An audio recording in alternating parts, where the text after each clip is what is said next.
Good evening to all of you. स्वागत आहे आपल्या SP कोचिंगमध्ये.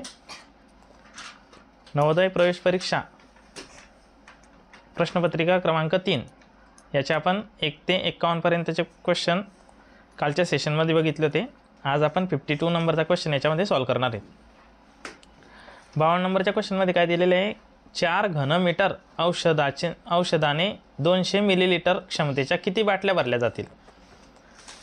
आता आपल्याला 4 घनमीटर औषध दिलेलं आहे. मग आता याच्या आधी आपल्याला याचं युनिट माहिती पाहिजे. काय 1 घनमीटर म्हणजे काय लिहून घ्या. 1 घनमीटर बरोबर 1000 लिटर होतं. काय होतं 1000 लिटर. 1 घनमीटर बरोबर 1000 लिटर.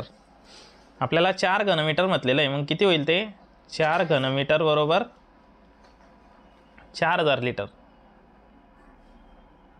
4000 लिटर. आता समजा 4000 लिटर औषध आहे आपल्याला आणि 200 मिलीलिटरच्या क्षमतेच्या बाटल्या भरायच्या आपल्याला. मग आता हे मिलीलिटरमध्ये आहे आणि हे लिटरमध्ये आहे. 4000 लिटर जे आलेले आहेत यांचे युनिट सारखे नाही आहेत. आधी त्याचे युनिट सारखे करून घेऊ आपण. कसे केले जातील मग 4000 लिटर याला ml मध्ये कन्वर्ट करण्यासाठी आपण 1000 ml ने मल्टिप्लाय करू. 1 लिटर बरोबर 1000 ml होतं ना. हां, 4000 लिटरला ml मध्ये कन्वर्ट करण्यासाठी 1000 ने मल्टिप्लाय केलं. आता आपल्याला किती 200 मिलीलिटर क्षमतेच्या बाटल्या भरायच्या आहेत. मग 200 ने त्याला डिवाइड करून टाकू. 1 0 कट 1 0 कट 1 0 कट 1 0 कट 2 1 जा 2 2 2 जा 4 20. याच्यावर किती 0 हे 2 0 नाही 2 2 जा 4 1 2 3 0 येतील. हे 4000च्या हाफ 2000 2000 मल्टिप्लाय 10 काय आन्सर आहे आपला 20000. हा 10 उरलेला आहे नाही तर 2000 मल्टिप्लाय 10 20000 बाटल्या आपल्याला भराव्या लागतील 200 मिलीच्या. त्याचा ऑप्शन नंबर डी हे राईट आन्सर होणार आहे. हे लक्षात घ्या. 1 घनमीटर म्हणजे 1 लिटर होतो. 4 घनमीटर म्हणजे 4000 लिटर झालं ते. परंतु आपल्याला बाटल्या या ml मध्ये भरायच्या आहेत. कशामध्ये भरायच्या आहेत ml मध्ये भरायच्या आहेत. म्हणजे 4000 लिटर जे होते त्याला ml मध्ये कन्वर्ट करण्यासाठी आपण 1000 ने मल्टिप्लाय केलं. आता हे एवढे ml मध्ये झालेलं आहे औषध पूर्ण. आता आपल्याला 200 mlच्या बॉटल्स भरायच्या आहेत. तर अशा किती बॉटल्स भरावे लागतील त्याच्यासाठी 200 ने याला डिवाइड करावं लागेल. हे 2 0 कट हे 2 0 कट 2 1 जा 2 2 2 जा 4 आणि 1 0 आणि त्याच्यावर हे 3 0 अजून 2 वर 4 0 कुठे ऑप्शन नंबर डी मध्ये. पुढचा क्वेश्चन. एक गाडी ताशी 80 किमीच्या समान गतीने गेली. तिला 280 किमीचे अंतर जायला किती वेळ लागेल. मग आता ताशी वेग दिलेला आहे इथं आपल्याला ताशी वेग दिलेला आहे. काय आहे 80 किलोमीटर. वेग आला आपला 80 किलोमीटर. तिला 280 किमीचे अंतर जायला अंतर दिलेलं आहे 280. वेळ विचारला आहे. आपण एक फॉर्म्युला बघितला होता असा या ट्रायंगलमध्ये सांगितलं होतं तुम्हाला. वरती हा डिस्टन्स स्पीड आणि टाईम. आता टाईम काढायचा आहे आपल्याला. मग डिस्टन्स अपॉन स्पीड. टाईमचा फॉर्म्युला काय झाला डिस्टन्स अपॉन टाईम. मग डिस्टन्स किती आहे 280. किती डिस्टन्स 280 डिस्टन्स आहे आणि 80 किलोमीटर वेग आहे. 280 अपॉनला 80 टाईम बरोबर distance upon speed. 0 cut 0 cut 28 अपॉनला 8 असं ऑप्शन आहे का बघू आपण. 28 अपॉनला 8 आहे का. नाही आपल्याला वेळ काढायची त्याची वेळ. चला 28 अपॉनला 8 मग 8 ने 28ला डिवाइड करू. काय होईल हे करा डिव्हिजन. 28ला 8 ने डिवाइड करा. 8 1 जा 8 8 2 जा 16 8 3 जा 24. किती रिमाइंडर राहिले 4 रिमाइंडर राहिले. मग हा पॉईंट ठेवला किंवा मग मिक्स फ्रॅक्शनमध्ये करू याला. बघा याला मिक्स फ्रॅक्शनमध्ये करू. किती होता तो 28 अपॉनला 8 होता ना. हां 8 4 जा 23 आणि वरचे 4 रिमाइंडर राहिले. मग आता 4/8 म्हणजेच काय 1/2. याला 4ने डिवाईड करून टाकू फ्रॅक्शनला. 4 and 4/8 झाला ना तो फ्रॅक्शन. मग 4 1 जा 4, 4 2 जा 8, म्हणजे काय आन्सर आला आपलं 4 and 1/2. आता हे इकडचे हावर्स असतात. हा होल नंबर म्हणजे काय नाही 4 ने 8 3 जा 24 ना. हे बघा इथं हे डिव्हिजन लिहिताना मी 3 लिहिले पाहिजे होते बघा. 8 3 जा 24 आणि 4 28 होतात. 28ला जेव्हा आपण 8ने डिवाईड केलं तेव्हा हा मिक्स फ्रॅक्शन मिळाला आपल्याला. मग 3 हवर्स हे हवर्स आहे आणि 4/8 मिनट्स. 4/8 म्हणजेच काय बघा आता 4 1 जा 4, 4 2 जा 8, 3 and 1/2 आन्सर आलेलं आहे फायनल. हे हवर्स आहेत आणि हे मिनट्स आहेत. म्हणजे हे पण हवर्स आहे. हाफ हवर म्हणजे किती 30 मिनिट्स. 3 hour 30 minute. बघा कुठे ऑप्शन नंबर बी मध्ये आपल्याला ते दिसतंय की 3 hours 30 minutes. समजलं का ते? बरं पुन्हा एकदा समजून सांगतो. हे समजलं वेग दिलेला आहे आपल्याला. त्यानंतर वेग दिला आहे, अजून अंतर दिलेलं आहे. मग टाईम कसा निघतो आपला? टाईम बरोबर अंतर भागेला वेग. अंतर दिलेलं आहे 280, अपॉनला वेग आहे 80. 0 कट 0 कट. आता हे दोघं नंबर 4ने डिव्हिजिबल आहे. 4च्या टेबलमध्ये येतात. 4 2 जा 8, 4 7 जा 28, 7/2. आता इरेज करू का? 7/2 फ्रॅक्शन आला आपला. एवढे हवर्स. मग याला मिक्समध्ये कन्वर्ट करू. 7/2 तर नाही आहे ऑप्शनमध्ये. एकतर आपण याला पॉईंटमध्ये करू शकतो. 7/2 म्हणजेच किती 3.5. 3.5 आन्सर येईल. 2 3 जा 6, 1 रिमाइंडर पॉईंट ठेवला 10 झाले. 2 5 जा 10. 3.5 हवर्स म्हणजेच किती 3.5 घंटे. 3.5 तास. परंतु बऱ्याच वेळेस तुम्ही काय करताल 3 hours आणि 50 minutes असं म्हणू शकतात त्याला. मग ते नको व्हायला म्हणून आपण याला मिक्समध्ये कन्वर्ट करू. 2 3 जा 6 आणि 1 रिमाइंडर. मग हे झाले हवर्स आणि हाफ हवर म्हणजे किती 30 minutes. 3 hours 30 minute आन्सर आहे मग त्याचं. 3 hours 30 minute कुठे आहे? ऑप्शन नंबर बी मध्ये दिसतं आपल्याला. 3 hours 3 तास 30 मिनटं. पुढचा प्रश्न क्रमांक 54.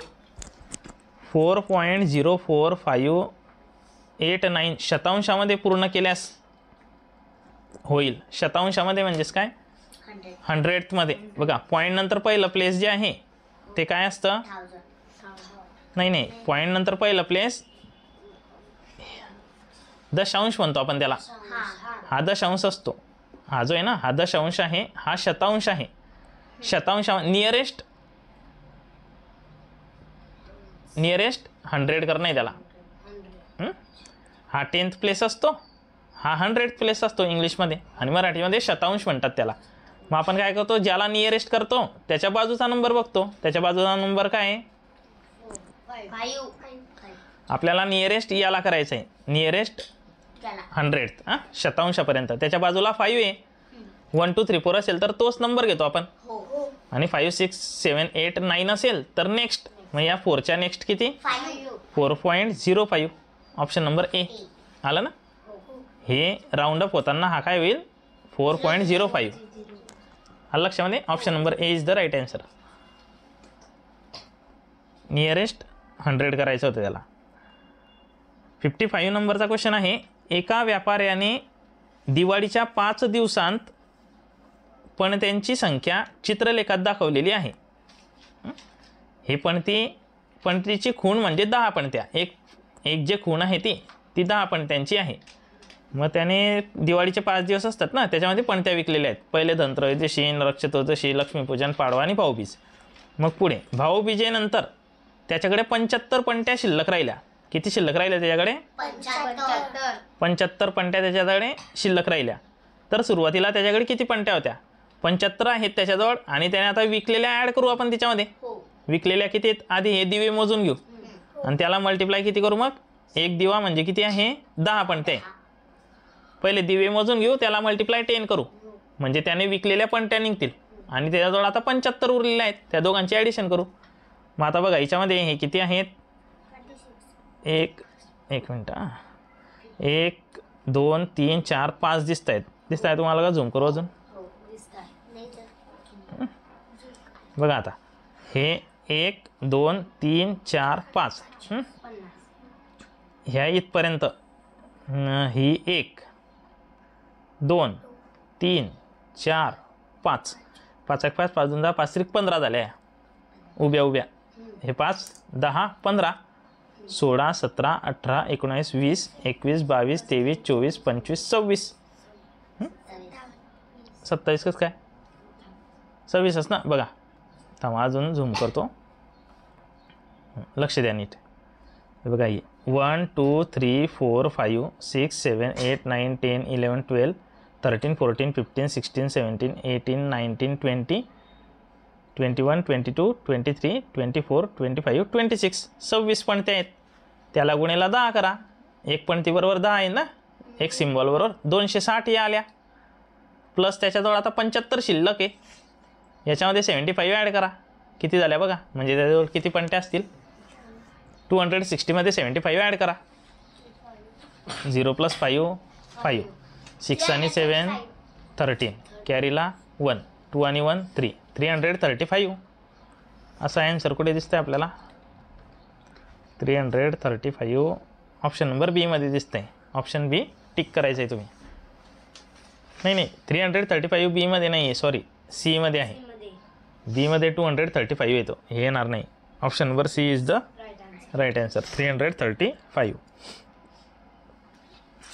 पुढचा प्रश्न आहे प्रश्न क्रमांक 56. हा प्रश्न मी तुम्हाला समजावून सांगितला होता बघा, परत आलेला आहे. एका रकमेची 10 वर्षात दाम दुप्पट होते. एक रक्कम 10 वर्षामध्ये डबल होऊन जाते, तर व्याजाचा दर दशादशे किती असावा? याच्यात सांगितलं आहे मी तुम्हाला, दुप्पट होते तिप्पट होते असा प्रश्न आला तर कोणतीही रक्कम जी आहे ती किती मानायची, 100 मानायची. 100 रुपयाची दुप्पट झाली म्हणजे किती होईल ते 200 होईल. किती वाढली, किती वाढलेली आहे, 100 वाढलेली आहे. किती वर्षात वाढलेली ती, 10 वर्षात. जेवढ्या बाकीची जी संख्या दिलेली असेल त्याने त्या वाढीव रकमेला डिवाइड करायचं. मग 10 वर्षामध्ये 100 वाढलेली आहे, तर मग याला 10 ने डिवाइड करा, 0 कट 0 कट 10 आन्सर आलेला आहे. तर ती त्याचा व्याजाचा दर जो असणार आहे तो 10% असणार आहे. बघा 10% कुठे ऑप्शन आहे, ऑप्शन बी. एकदम सोपा प्रश्न आहे. असाच तुम्हाला समजा विचारलं जाईल, एका रकमेची 10 वर्षात तिप्पट होते तर व्याजाचा दर किती. तिप्पट म्हणजे कसं सोडवायचं, मग त्याला 100 वरून 3 पट झाली म्हणजेच किती 300. किती वाढली रे, 200 वाढली. आणि किती वर्षात, 10 वर्षात. 0 कट 0 कट, त्याचा आन्सर 20% येईल. चौपट असेल तर 100 वरून 400 करायची. मग किती वाढले, 300 वाढले. 300ला त्याला जेवढ्या वर्षात वाढते ते 5 वर्षात वाढले तर 5 ने डिवाइड करायचं, 10 वर्षात वाढले 10 ने करायचं. याचा आन्सर आपला येणार आहे 10%. कारण 100 वरून 200 झाली, 100 वाढले, 100ला 10 ने डिवाइड केलं, 10%. बघता क्षणी सॉल्व करण्याचा प्रश्न आहे. 29 मार्चला रविवार असेल तर मार्च महिन्याचा आरंभ कोणत्या वाराने झाला असेल. आता याच्यामध्ये असं असतं, प्रत्येक 7 दिवसानंतर तोच वार येतो. समजा आज जर 1 तारीख आहे, आज सोमवार असेल तर पुढचा सोमवार किती तारखेला येईल 8 तारखेला. म्हणजे त्या संख्येमध्ये 7 जर ॲड करले आपण, प्रत्येक 7 दिवसानंतर येणारा वार रिपीट होतो. मग आता 29 मार्चला रविवार आहे, त्याच्या 7 दिवस मागे गेलो आपण तर त्याच वारला रविवार असेल. आपल्याला काय विचारलं आहे, कोणत्या महिन्याचा प्रारंभ म्हणजे 1 तारीख कोणत्या तारखेला होती. मग आपण एक काम करू, या 29 मधून का काहीतरी मायनस करू 7च्या टेबलमधील. अशा वेळेस काय करायचं, 7चा टेबल म्हणायचा. 7 दिवस मागे गेलो तर किती 22 तारीख राहील. पुन्हा 7 दिवस, मग आपण असे 7 दिवस न करता टेबल म्हणू. 29 पेक्षा लहान नंबर, 7 1 जा 7, 7 2 जा 14, 7 3 जा 21, 7 4 जा 28. 29 पेक्षा लहान आहे ना. म्हणजे आपण जर याच्यातून 28 मायनस केले तर 1 येतोय. म्हणजे 1 तारखेला पण तोच वार असणार आहे. जो 29 तारखेला आहे तोच वार 1 तारखेला राहणार आहे आणि महिन्याची सुरुवात ही 1 तारखेपासूनच होते, म्हणजे त्या दिवशी सुद्धा रविवार असणार आहे. आता हे तुम्हाला जरा व्यवस्थित एक्सप्लेन करून सांगतो. आता आपण मॅन्युअली करून बघू. 29ला काय आहे? संडे समजा. हा 29ला संडे आहे, त्याच्या 7 दिवस मागे जा. 22ला काय असणार आहे? संडे असणार आहे परत, त्याच्या 7 दिवस मागे जा. 22 - 7 15. 15 तारखेला आपण काय असणार आहे? संडे असणार आहे, त्याच्या 7 डेज मागे जा. हां 15मधून 7 गेले किती? 8. 8 तारखेला आपण संडे असणार आहे, 8मधून 7 दिवस मागे जा. 1 तारखेला सुद्धा काय असणार आहे? संडे असणार आहे. आलं ना लक्षामध्ये? तर असे 7 दिवस न जाता आपण डायरेक्ट बघितलं किती? 7, 14, 21, 28. 29 पेक्षा लहानच आहे 28, तिच्यातून मायनस केले, जी तारीख आली त्या दिवशी तोच वार असणार आहे. याचा ऑप्शन नंबर बी होईल, रविवारच असणार आहे त्या दिवशी पण. 58ला बाजूच्या चौरसाची बाजू 15 सेंटीमीटर आहे. हा जो चौरस आहे त्याची बाजू आहे 15 सेंटीमीटर, तर रेखांकित भागाचे क्षेत्रफळ किती? हे जे हा जो चौरस आहे याची बाजू 15 सेंटीमीटर दिलेली. चौरस आहे म्हणून ही पण 15, ही पण 15, ही पण 15, ही पण 15. मग आता आपण काय करू? हे किती चौरस रंगवलेले आहेत? 1 2 3 4, 1 2 3 4 5, 3 1 3 3 3 9 आहेत टोटल. 9 पैकी किती? 4 रंगवलेले आहेत. विचारलं काय आपल्याला? बाजूच्या चौरसाची बाजू 15 सेंटीमीटर आहे, तर रेखांकित भागांचे क्षेत्रफळ.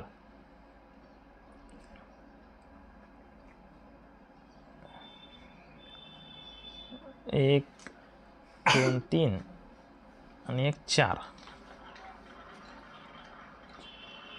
आधी याचं पूर्ण क्षेत्रफळ काढून घेऊ. याचं क्षेत्रफळ किती येणार आहे? नाही 15 गुणिला 15. 30. वा वा 15 गुणिला 15 225 येईल. 15चा स्क्वेअर 15 गुणिला 15 225. हे काय आली? या पूर्ण स्क्वेअर, हा जो पूर्ण स्क्वेअर आहे ना याचं क्षेत्रफळ आलं ते. आता याच्यामधून आपल्याला काय करायचं आहे? टोटल 9 भाग आहे. 9 भागच्या अर्धे भाग किती होता? 4.5 होतात. हे 4 भाग रंगीत आहे. मग याच्या अर्धे 225 च्या अर्धे किती? जवळपास समजा 200च्या अर्धे 100, 25च्या अर्धे 12.5, 112 पॉईंट समथिंग येतं आहे समजा. मग 112च्या जवळपासचा नंबर कोणता आहे? हा जो 100 आहे ना तोच येतो ना त्याच्या जवळपास. समजा अर्धे जे भाग आहे ते कलर आहे, अर्धे बिगर कलर आहे. पूर्ण याचं क्षेत्रफळ काढलं 225 निघालं. मग आता ते पूर्ण अर्धे पण नाही, ते 4च भाग आहे. 4.5 पाहिजे होता ना तो. मग त्याच्या 4/5 काढून घ्या वाटलंच तर तुम्ही. 4/9. हे बा कलरवाले किती आहे? 225च्या 1 2 3 4 4 आहेत की नाही, आणि टोटल पार्ट आहे 9. याच्या 4/9 काढून घ्या. 9 ने डिव्हिजिबल आहे का? आहे. 5 2 7 2 9 1 9 9 2 18 4 उरले 45 झाले. 9 5 45 24 5 नाही 25 5 100 असं पण येऊ शकतं. किंवा अंदाजे जर करायचं म्हटलं तर जवळपास अर्धा अर्धा येते. ऑप्शन खूप दूर दूर आहे. हे 225 येणार नाही, 25 तर बिलकुल येणार नाही, खूप छोटा झाला. 29 पण येणार नाही, कारण 225च्या अर्धे बी म्हटले तर 125 होता. 112.5. ऑप्शन उरला ऑप्शन डी, किंवा मग डायरेक्ट सॉल्व करा.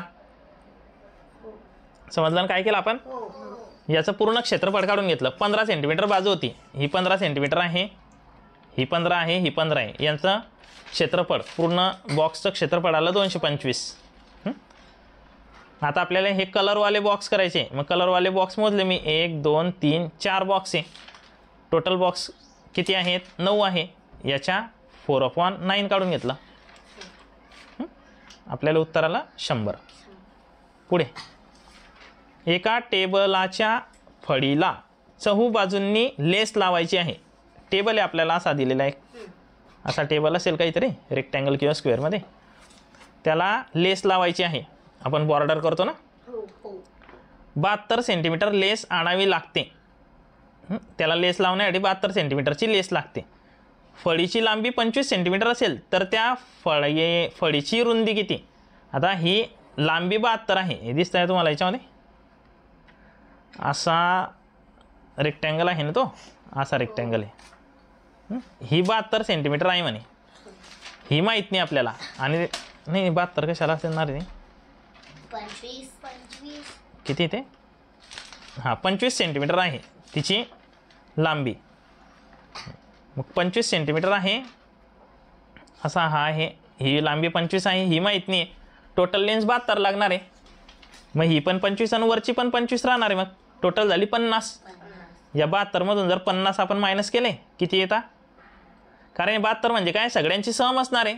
पूर्ण लेन्स लावणं म्हणजे काय, त्याचं पेरीमीटर, परिमिती, चारही बाजूंची बेरीज. चारही बाजूंमधून 2 बाजू माहिती आपल्याला 25 25.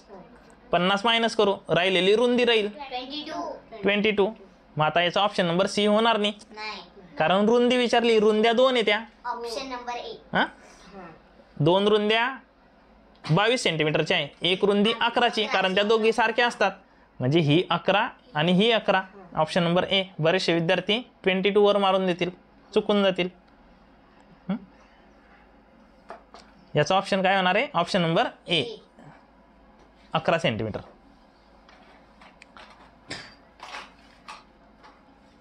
चला, पी क्यू आर आणि पी क्यू एस हे दोन कोण एकमेकांचे पूरक कोण आहेत. जर पी क्यू आरचे माप 77 डिग्री असेल तर पी क्यू एसचे माप किती? आता पूरक कोण म्हणजे असे कोण की ज्यांची सम किती येणार आहे, 180 डिग्री असते. पूरक कोण म्हणजेच काय, ज्या दोन अँगलची सम ही 180 डिग्री येईल त्यांना पूरक कोण म्हणतो. मग दोन अँगलची सम हे दोघं काय पूरक कोण आहेत, म्हणजे P Q R plus P Q S equal to 180. तिच्यातला पी क्यू आर दिलेला आहे, हा दिलेला आहे आपल्याला. या दोघांची ॲडिशन 180 येईल. हिच्यातला पी क्यू आर 77 डिग्री दिलेला आहे, तो इकडे येताना याच्यातून मायनस करून टाका. पी क्यू एस काढायचा आहे ना आपल्याला, 180मधून 77 मायनस करा. 103 degree. 10 minus 7 3 carry 1, 8 minus 8 0 1, 103 degree. Option number B is the right answer. समजलं?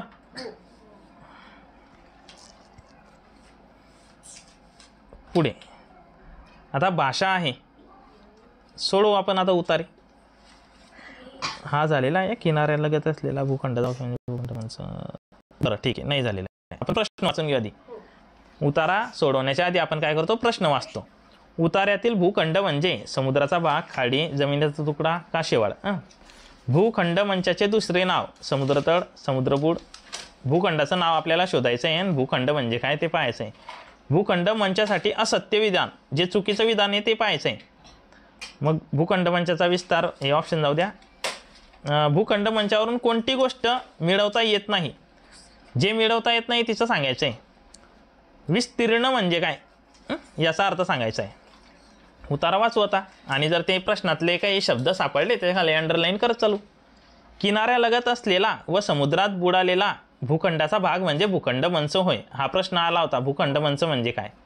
मग किनाऱ्यालगत असलेला व समुद्रात बुडालेला भूखंडाचा भाग कुठे, समुद्राचा भाग, खाडी, जमिनीचा तुकडा, शेवाळ, हे तिघ शब्द आलेले आहेत का? नाही. समुद्राचा भाग, बुडालेला समुद्राचा भाग, ऑप्शन ए झालं याचं, मिळालं पहिल्याच याच्यात.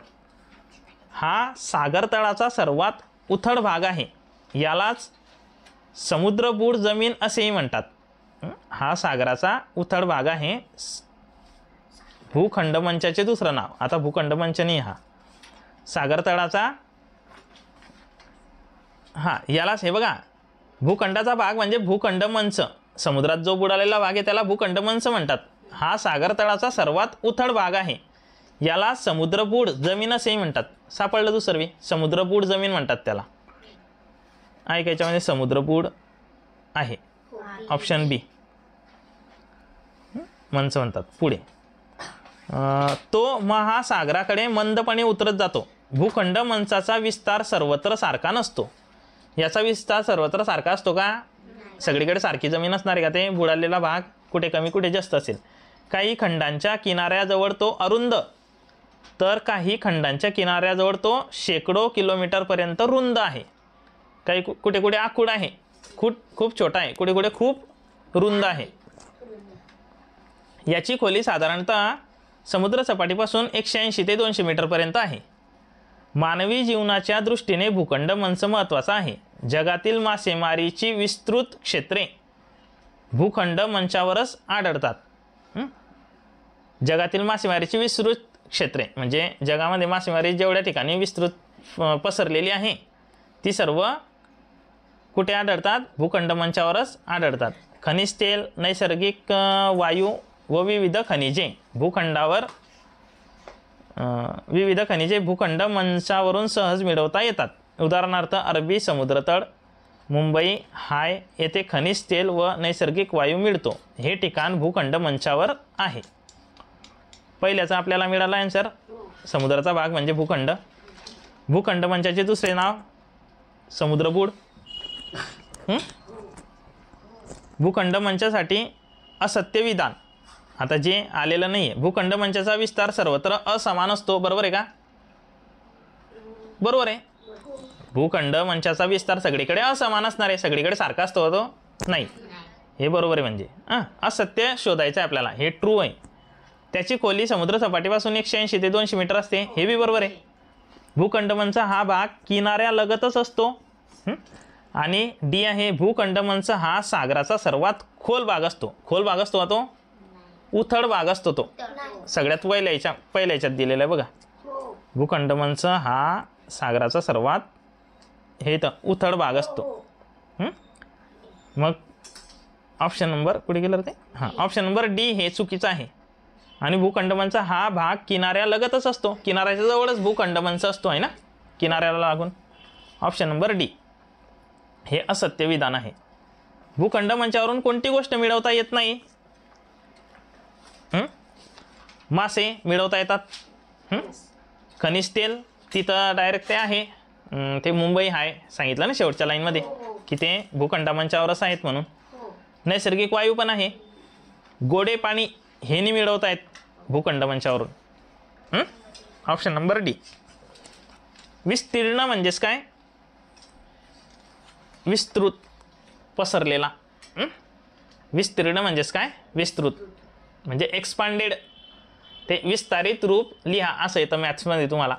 राईट द एक्सपांडेड फॉर्म म्हणजेच काय? विस्तृत. एवढाच नंबर असतो ना त्याला मोठा करून लिहा. 2 लाख प्लस 50,000 तसं येते विस्तीर्ण म्हणजे. उतारा क्रमांक 2. आधी त्याचे प्रश्न वाचून घेऊ. बाह्य सौंदर्य वाढवणाऱ्या गोष्टी कोणत्या? दिलेलं आहे वस्त्र, सद्गुण, आभूषणे. हे वाढवतात. आपण दागिने वगैरे घालतो. आपण उतार्यात पाहू. हे तर आपण असाच विचार करतोय. सद्गुण, सद्गुणाने पण आपलं सौंदर्य वाढतं. आणि वस्त्र, चांगले चांगले कपडे घालतो त्याच्याने आपण सुंदर दिसतो. पुढे नटणे म्हणजे उतार्यातील. आता उतार्यामध्ये नटणे हा शब्द कशासाठी प्रयोग केलेला आहे? देह, दमाक, शृंगारणे का रूप सौंदर्य. जीवनात कोणत्या गोष्टीला महत्त्व आहे? आपण कसे दिसतो, आपण कसे आहोत, आपण काय करतो, आपण कोणते दागिने घालतो. कोणते सौंदर्य कधीही वृद्ध होत नाही. देहाचे, सत्कृतीचे, अविचारांचे आणि वस्त्रालंकाचे. खरे सौंदर्य कशात आहे? देह नटवणे, अविचाराने वागणे, हुशारकीने वागणे, माणसाचे विचार आणि आचार. एवढे प्रश्न होते. वाचू आता. सौंदर्य तर विविध प्रकारचे असते. काहींचे रूप सुंदर असते. काही अलंकारामुळे सुंदर दिसतात. काहींचे रूप सुंदर असते, दिसायला सुंदर असतात. आणि काही दागिने वगैरे घातल्यानंतर सुंदर दिसतात. काहींची वस्त्रे सुंदर असतात. काहींचे कपडे खूप छान छान असतात त्याच्याने ते सुंदर दिसतात. अनेक जण आपापल्या परीने सुंदर दिसण्याचा प्रयत्न करतो. वस्त्रे व मूल्यवान अलंकार ही साधने माणसाचे बाह्य सौंदर्य वाढवतात. पहा, माणसाचं बाह्य सौंदर्य कोण वाढवतं? मग वस्त्र, म्हणजे आपण जे कपडे घालतो ते, आणि मूल्यवान अलंकार, सोनं चांदी हिरे वगैरे घालतो, त्याच्याने आपलं बाह्य सौंदर्य वाढतं. कोणतं? बाह्य. शरीर शृंगारणे हे सोपे असते. आपल्या शरीराचा शृंगार करणं सोपं असतं. यासाठी फार परिश्रम करण्याची आवश्यकता नसते. त्यासाठी खूप काही मेहनत करणं पडते का? नाही. 2-4 दागिने घातले, पावडर वगैरे लावले की झाले सुंदर. ज्यांना खरे दागिने मिळतात ते खऱ्या दागिन्यांनी देह शृंगारतात.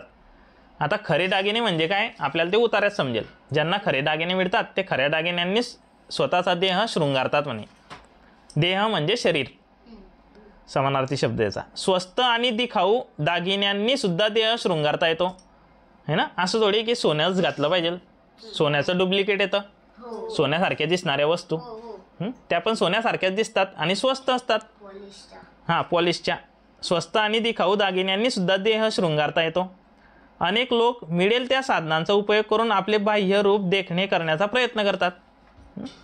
बरेचसे लोक काय करतात? जे मिळेल त्या साधनाचा वापर करून आपलं जे बाह्य रूप आहे ते सुंदर बनवण्याचा प्रयत्न करतात.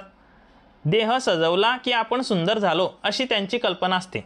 त्यांचं मत काय असतं की आपला देह सजवला, आपण मस्त छान छान दागिने घातले, छान कपडे घातले म्हणून आपण सुंदर दिसू, अशी त्यांची कल्पना असते. बाह्य साधनांनी साधलेल्या सौंदर्याला महत्त्व नसते. आपण जे बाहेरून जे साधनं घालतो, चांगले कपडे घालतो, चांगले दागिने घालतो, याच्याने आपलं सौंदर्य वाढत नसतं. ते सौंदर्य श्रेष्ठ प्रतीचे सौंदर्य नव्हे. ते सौंदर्य असतं, परंतु ते सर्वात श्रेष्ठ असतं का? नाही. अंगावर दागिने आणि उंची कपडे घालून दिमाग मिरवण्यात सौंदर्य कुणाचे? आता प्रश्न केलेला आहे की अंगावर दागिने घालून हे 4-5 किलो सोनं घातलेलं आहे आणि उंच कपडे घालून, उंच कपडे म्हणजे काय? एकदम छान कपडे घालून दिमाग मिरवण्यात सौंदर्य कुणाचे? अर्थात त्या वस्त्रालंकाराचे. आपण कसे आहोत यापेक्षा आपण काय करतो याला महत्त्व आहे. आपण कसे आहोत याच्यापेक्षा महत्त्व कशाला आहे? आपण काय करतो. माणसाची खरी शोभा ही त्याच्या विचारात आणि आचारात असते. हे बघा, माणसाची खरी शोभा कुठे असते? मग त्याचे विचार आणि आचार, म्हणजे तो काय विचार करतो आणि त्याचा आचार म्हणजे त्याची वागणूक कशी आहे याच्यावर त्याचं खरं सौंदर्य ठरत असतं. हेच सौंदर्य सर्वश्रेष्ठ आहे. कोणतं सौंदर्य सर्वश्रेष्ठ आहे? मग जे आपण विचार करतो आणि जे वागतो. बाह्य सौंदर्य हे क्षणकालिक असते. बाह्य सौंदर्य हे क्षणकालिक असतं, है ना. देहाचे रूप सौंदर्य काय वार्धक्यामुळे किंवा अपघातासारख्या अन्य कारणांमुळे नष्ट होऊ शकेल. हे देहाचं रूप सौंदर्य हे काय आहे? वार्धक्य किंवा अपघातासारख्या अन्य कारणामुळे. समजा काही आपला ॲक्सिडेंट झाला तर आपलं जे बाह्य रूप आहे ते खराब होऊ शकतं, है ना. एखाद्या हात, समजा हाताला खरचटून गेलं, सुंदर दिसणारा हात खराब होऊन जाईल. चेहरा सुंदर दिसतो, काहीतरी लागून गेलं तर याने आपलं बाह्य सौंदर्य हे नष्ट होऊ शकतं. पण गुणांचे, विचारांचे, संस्कृतीचे सौंदर्य कधीही जरा जर्जर होत नाही. आपल्या जर चांगला गुण असेल एखादी, तर तो चांगला गुण किंवा चांगले विचार किंवा सत्कृतीचे सौंदर्य, म्हणजे आपल्याला चांगलं काम करण्याची सवय असली, तो गुण असला आपल्यामध्ये चांगलं काम करण्याचं, तर तो कधीही जरा जर्जर होत नाही, म्हणजे कमी होत नाही किंवा नष्ट होत नाही. आता प्रश्न बघू. उतारा समजला. बाह्य सौंदर्य वाढवणाऱ्या गोष्टी कोणत्या? वस्त्रे, सद्गुण, आभूषणे. आता याच्याने कोणकोणते बाह्य सौंदर्य वाढवतात सांगितलं ना. सगळे कसं काय? हे बघा, वस्त्र, कपडे घालतो आपण, त्याच्याने बाहेरचं सौंदर्य वाढतं. सद्गुण बाहेरून असं दिसतात का कोणाचे? की चला बाबा सद्गुण गाठले 4-5 किलो, असं होईल का? नाही. आभूषणे, आपण आभूषणे घालतो, ते बाहेरून दिसतात. मग याच्यामध्ये अ आणि क असं ऑप्शन कुठे आहे? सद्गुण हे दिसताना कोणाचे, है ना. फक्त अ नाही, फक्त अ आणि क हो, फक्त ब आणि क नाही आणि फक्त क नाही. बाह्य सौंदर्य वाढवणाऱ्या गोष्टी वस्त्रे सुद्धा आहे आणि आभूषणे पण. चला पुढे. नटणे म्हणजे उतार्यातील. आता नटणे हा अर्थ उतार्यात कशासाठी वापरलेला आहे? देहासाठी, दिमागसाठी. दिमागसाठी नटणे वापरला आहे का? नाही. शृंगारणे, शृंगारणे किंवा रूप सौंदर्य. शृंगारणे. नटणे म्हणजेच काय? शृंगारणे. एक मिनिट. आता याच्यामध्ये देह आणि देहासाठी आपण नटतो कशासाठी? बरं, उतार्यामध्ये हा जो नटणे हा शब्द आलेला आहे तो कशासाठी आलेला आहे? शृंगारणे. शृंगार करायला म्हणजे आपण नटतो. हो. असं उतार्यात आलेलं आहे. याचा ऑप्शन नंबर सी होईल. अरे, ऑप्शन नंबर सी. पुढे प्रश्न आहे, जीवनात कोणत्या गोष्टीला महत्त्व आहे? आपण कसे दिसतो याला महत्त्व आहे का? हो, नाही. पाहू आपण आता. आपण कसे आहोत याला महत्त्व आहे. आपण काय करतो, आपण कोणते दागिने घालतो, आपण कोणते दागिने घालतो हे तर ऑप्शन कट झालं. आपण कसे दिसतो, दिसण्याला महत्त्व आहे का? नाही. तुम्ही किती चांगले आहे, तुम्ही किती चांगला विचार करतात किंवा किती चांगले वागतात, आपण कसे आहोत याला पण नाही. मग काय, आपण काय करतो म्हणजे आपली वागणूक कशी आहे त्याच्यावरून आपलं सौंदर्य ठरत असतं. 68चा आहे सी. चला आता याचं सांगा, कोणते सौंदर्य कधी वृद्ध होत नाही?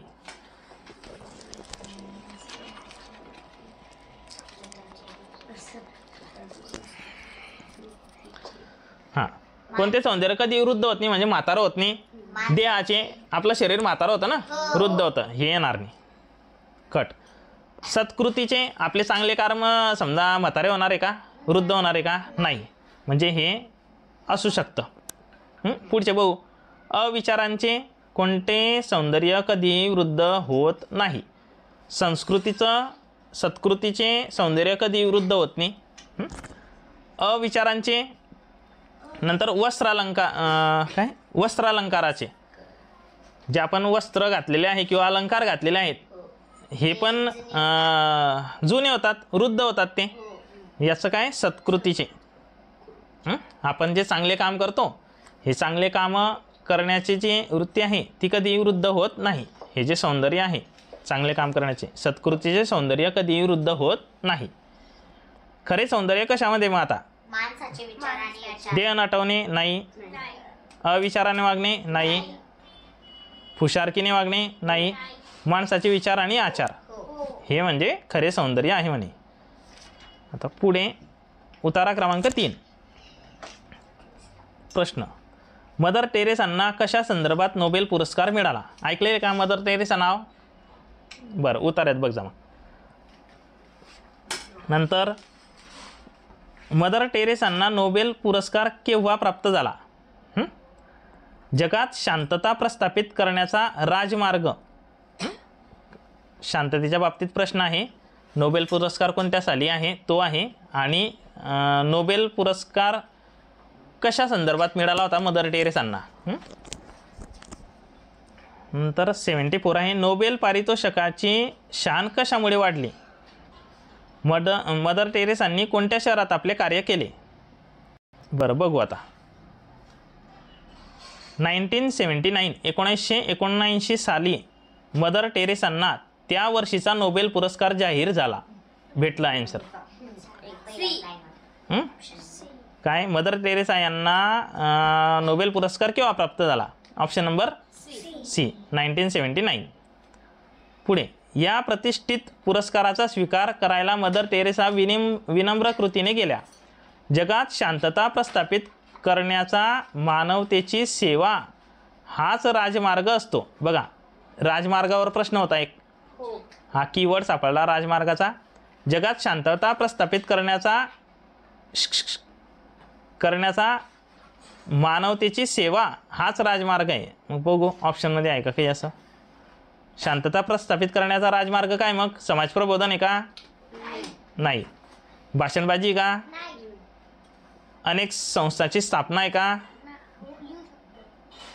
मानवतेची सेवा. आताच वाचलं ना पण ते, मानवतेची सेवा हाच जगात शांतता प्रस्थापित करण्याचा राजमार्ग आहे म्हणे. हा इथं मानवतेची सेवा हा राजमार्ग आहे जगात शांतता प्रस्थापित करण्याचा. मदर टेरेसांनी हे सिद्ध केले होते, त्यामुळे त्यांची निवड निर्विवाद आणि पारितोषिकाचीच शान वाढवणारी ठरली. कारण गेल्या काही वर्षात हा बहुमान मिळालेल्या व्यक्तींमध्ये राजकारणी, नेते, पुढारी किंवा मतसुद्धी होते. सतत 31 वर्षे कोलकात्याच्या झोपडपट्ट्यांमध्ये काम करणारी ही स्त्री मदर टेरेसांमुळे भारतातल्या एका शहराचे नाव नोबेल पुरस्कारासाठी दुसऱ्यांदा जोडले गेले.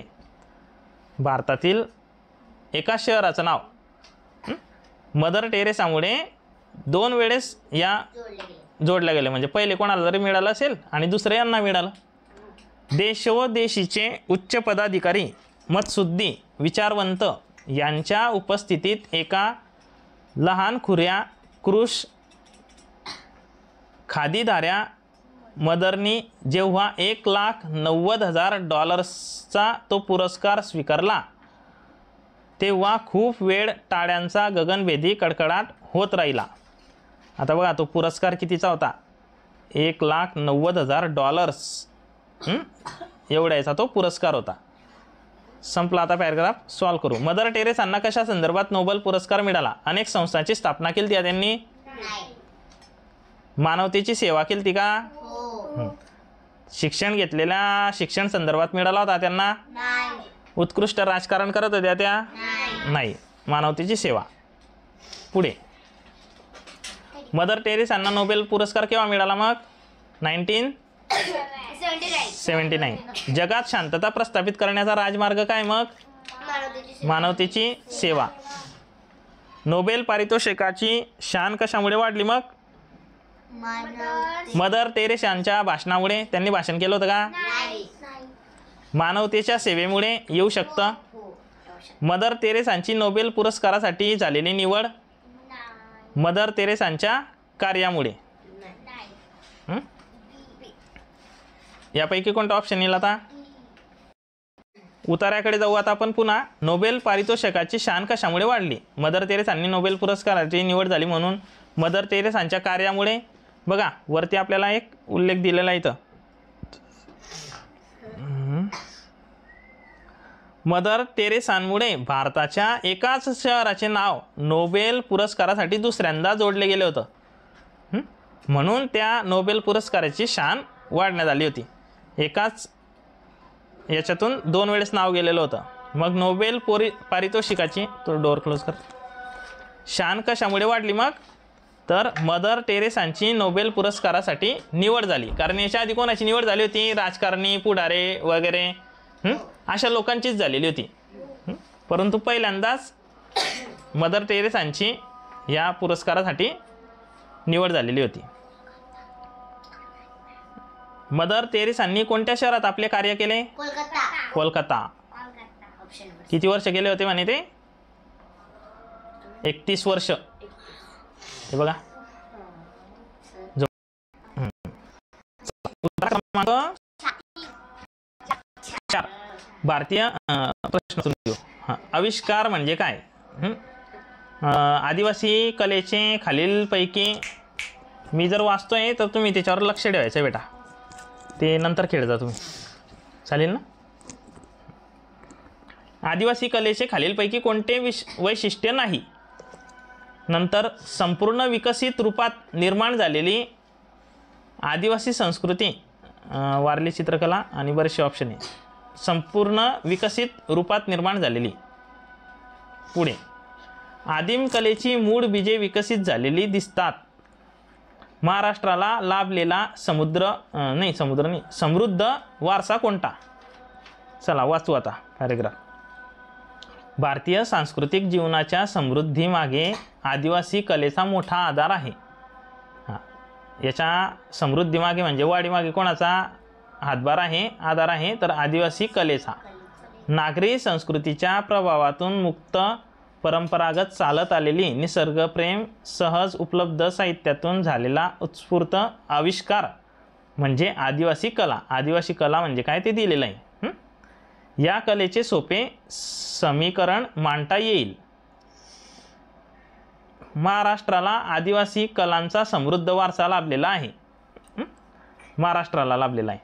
त्यात वारली चित्रे, कोणकोणती चित्रे आहे? वारली चित्रे, लाकडी कोरीव काम, मुखवटे, मृणमूर्ती, धातुकाम,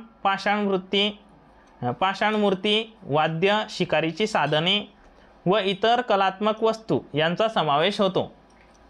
आदिवासी कलांचा हा वारसा निश्चितच वरच्या दर्जाचा आहे. आदिम कलेची मूळ बीजे, हा प्रश्न वाचला होता आपण. आदिम कलेची मूळ बीजे वारली चित्रकलेत विकसित झालेली दिसतात. कोणत्या याच्यामध्ये? वारली चित्रकलेत. वारली प्रदेशात छोट्या छोट्या पाड्यांतील घराच्या कुडांवर व भिंतीवर चौकोन त्रिकोणाकृती अनेक चित्रे काढलेली असतात. त्यांचे जे भिंती वगैरे कुडाच्या भिंती होत्या त्याच्यावर चौकोन आणि त्रिकोणच्या आकृत्या काढलेल्या होत्या, चित्र काढलेली होती. वारली चित्रकलेचा परितोष संस्कृती, परंपरा व परिसरातील निसर्ग संपत्तीचा आधार घेऊन झालेला आहे. त्यामुळेच वारली चित्रकलेत धार्मिक विधी, लग्नविधी, दैनंदिन जीवन व लोकजीवन चितारलेले दिसते. त्यात आजूबाजूचा परिसरातील पशुपक्षी, वृक्षवेली, नदी नाले, डोंगर, पहाड, वने, जंगले, नृत्ये, घरदार, शेतीचे हंगाम, शिवार, जत्रा इत्यादी विषयांना धरून भित्तिचित्रे रेखाटलेली दिसतात. मग आविष्कार म्हणजे काय? आता स्पष्टीकरण का? हां. नंतर प्रकटीकरण, आश्वासन, मनोरंजन. आविष्कार म्हणजे मनोरंजन. आविष्कार म्हणजे मनोरंजन येणार बेटा. ते आपण आविष्कार करतो, हे जे सायंटिस्ट आविष्कार करतात ते मनोरंजनासाठी करतात का? नाही. प्रकटीकरण, जगासमोर ते आविष्कार आपण समोर आणत असतो. तर आविष्कार म्हणजे काय? प्रकटीकरण. 77. आदिवासी कलेचे खालीलपैकी कोणते वैशिष्ट्य नाही? आता जे वैशिष्ट्य आहे ते सोडून. नागरी संस्कृतीच्या प्रभावातून मुक्त.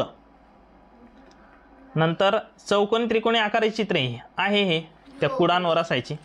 उपलब्ध साहित्यातून केलेली कलाकृती, जे उपलब्ध असेल तिच्यातून करतात हे लोक. यंत्रजीवन आहे का त्यांचं?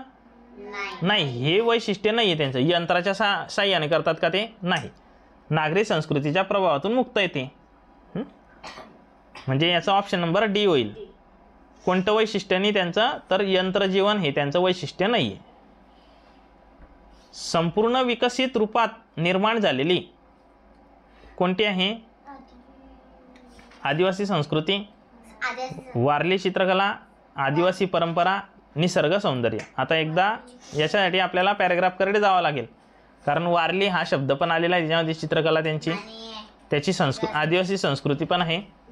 हां, आता पुढचं बघून घेऊ. आदिम कलेची मूळ बीजे विकसित झालेली दिसतात. कशावर? वारली चित्रकलेत, भिंतींवर, कुडांवर, परंपरेत. महाराष्ट्राला लाभलेला समृद्ध वारसा कोणता? आदिवासी कला. बघू आता परत इकडे बघा. आदिम कलेची मूळ बीजे वारली चित्रकलेत विकसित झालेली आहे. सापडला? कशात आहे? वारली चित्रकलेत. बघा 79चं. आदिम कलेची मूळ बीजे कशात सापडलेली? मग वारली चित्रकलेत. आता आपला 80 नंबरचा राहिला. महाराष्ट्राला लाभलेला समृद्ध वारसा कोणता आहे?